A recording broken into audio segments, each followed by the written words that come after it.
ఈ చిత్రంలో మీరు చూస్తున్నది కాఫీ మొక్కలు. ఈ సంవత్సరం కాఫీ పంట బాగా రావడం చాలా ఆనందదాయకం. ఇది కేవలం మా కష్టానికి, అక్కడి వాతావరణ పరిస్థితులకు దక్కిన ఫలితం. కాఫీ తోటల్లో కాయలు ఎరుపు రంగులోకి మారినప్పుడే అవి పరిపక్వం చెందినట్టు లెక్క. అప్పుడు వాటిని జాగ్రత్తగా కోసి ఎండబెట్టి పై తొక్కను తొలగిస్తేనే అసలైన గింజలు దక్కుతాయి. ఆ తర్వాతే వాటిని వేయించి పొడి చేస్తారు. మొక్క కొమ్మలపై పచ్చని రంగులో ఉన్నవి కాఫీ కాయలు, కాఫీ బెర్రీస్. ఇవి ఇంకా పండలేదు. పూర్తిగా పండినప్పుడు ఎరుపు రంగులోకి మారుతాయి.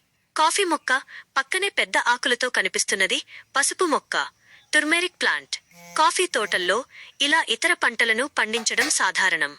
భారతదేశంలో కాఫీ తోటలు ప్రధానంగా కర్ణాటక, కేరళ మరియు తమిళనాడు రాష్ట్రాల్లోని కొండ ప్రాంతాల్లో కనిపిస్తాయి.